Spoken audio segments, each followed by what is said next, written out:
Hi YouTube. So, I've been reading this book. And quite frankly, I'm going to share the books that I read and I read passages from them. And this book is by Tyrese Gibson. And it says, How to Get Out Your Own Way. Okay?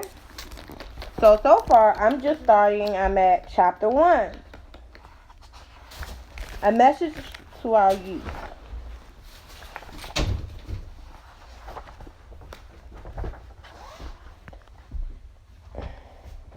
The thing I love about him is that he prays. So, pray for the love circle. And he says, as you read this book, I pray that you are open to peeling back that many layers that have caused a blockage of your own blessings. Blessings that will free you from being bound in self-destruction, self-sabotage, fear, doubt, and all the troubles that have caused you to live as the victim of your choices instead of living victorious. I wrote this book to challenge your comfort zone and get you to consider that you might be living with your blinders on and forcing yourself to not see what you order for your own life. My extreme hope is to break through those thick walls of complacency, empower you to face your fears of the unknown.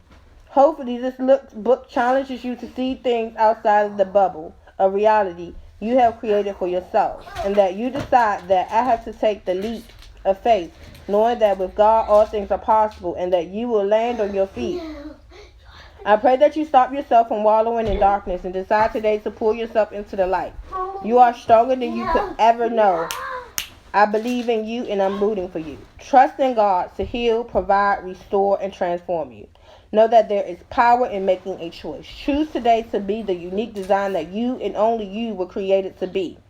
Be bold in your choices. Know that you can do any and everything through God who gives you strength. Philippians 4:13. Remember that today is a new day and that the past is just the past. Just that the past. I don't believe in accidents. There's a reason you picked up this book. So stand tall, for your journey has led you here to self-discovery, healing, and victory. Into a better place that will reveal a better you, the real you. I'm already rejoicing and celebrating your liberation from the spiritual chains and bondage of your own habits, thoughts, and choices. Thank you. Amen. Okay, ladies and gents, breathe. I know that was a lot to process. Now, shall we begin this journey?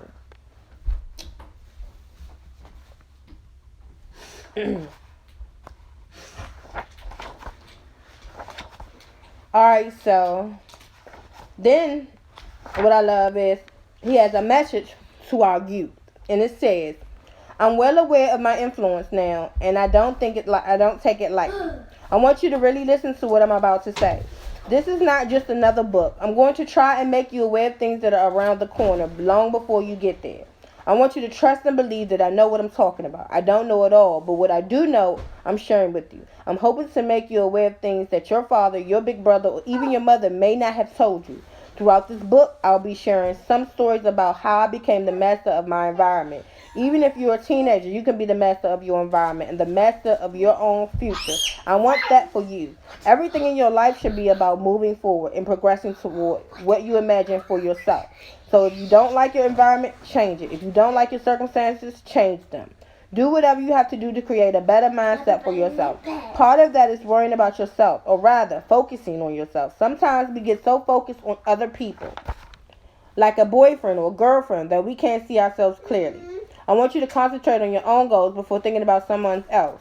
Dropping out is not an option, so you have to stay focused on school, and if your friends are leading you down the wrong path, surround yourself with a better circle of friends. When I was younger, I wanted better for myself. I worked my butt off and went to... I worked my butt off, Katie, get her please, off and went to high school early every day and graduated in 3 years. It wasn't that I wasn't without pressures.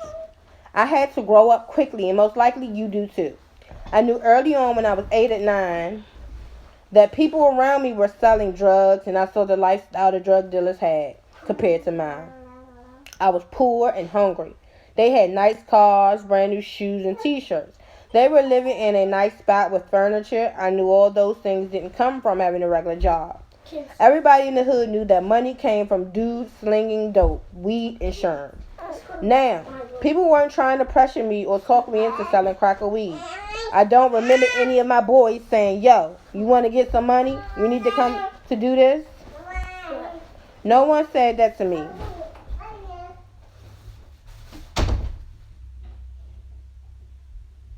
But being exposed to all that stuff was still peer pressure. Seeing images like those, when you're in the situation I was, can make any man or adolescents decide they want to mess with that so they can get money while they're in high school. They want and need money to buy a car, some nice clothes so they can impress the girls at school, or just want to have money for lunch at a bus token, instead of being out there hungry and broke. But I remember purposely deciding that even though all that stuff looked cool, even though I had seen tons of money counted in front of me and the financial benefits of selling drugs and weed, I also knew that some of my boys were going to jail and a lot of dudes in my neighborhood were having their houses raided for drug money. Something in my mind told me to stay away from it. Don't get caught up all in, excuse me. Don't get caught up in all your friends' stuff. If all your friends are having sex, don't think you have to. I know the media, videos, magazines, music, movies, television make sex seem cool and easy. Your friends at school are talking about it and you want to fit in and do it too. But there's no need to try and live up to all the images around you. There will be plenty of time to have sex and plenty of time to get into a relationship. The more you know yourself, the better you'll be at making decisions about whom you'll want to be with. I know you may get lonely sometimes, but being alone is nothing to be afraid of. Learn to enjoy and embrace who you are and get to know yourself in the process. When I was younger, I didn't get with a lot of girls. Not that I didn't want to, but I see now that many have saved me. Several of my homies and brothers, my sisters, had kids when they were still in high school. I witnessed with my own eyes how having babies made their lives more difficult. Their lives stopped. They couldn't hang out. They couldn't afford a babysitter because they were broke. They just got bogged down with the responsibility of raising a child. Whether the pregnancies were accidental or something these kids decided to do, they tried their best, but some of them in today's words would be considered deadbeat parents because they dumped their kids on their mothers/fathers. Or even random neighbors so they could still go clubbing, hang out, and be young. A lot of young guys are ready to make it happen, but they don't have to worry about the same things as young women. The consequences are not the same. I know it can be tough for teenagers to do what someone my age is asking them to do, and ignoring your elders is what being a teenager is all about, right? But you should know that movies and TVs don't tell you the whole story, and someone in my position needs to keep it all the way real with you. There are too many girls in junior high and high school who are getting pregnant when they don't even know anything about life or about themselves. Do you want teen mom or teen dad to be your story? I hope not. I had my first child when I was 28, when I was ready. At that point, the only thing I didn't have in my life was a child, and it was the right time. A child shouldn't be the thing that makes you start to grow up. If you're young and are already having sex, stop. There are too many young guys out there making babies, and you have to know that doesn't have to be your life. A young boy doesn't have a clue how to be a father, and a young girl has no idea how to be a mother. Why? Because they're kids. You may have been exposed to a lot, and some of you may have raised yourself, and that can make you feel mature, much older in spirit, but you're young, period. So stop there, and don't convince yourself otherwise. I'll never forget a conversation I had with a 16-year-old mother of two who told me why she was motivated to have children.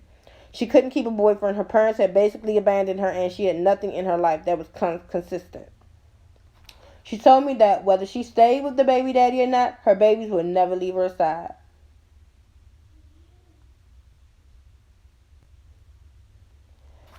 Okay, so I'm going to stop right there, and I will continue on tomorrow. So, if you like my video, you like the video, like it, subscribe. Look forward to tomorrow's video. Bye.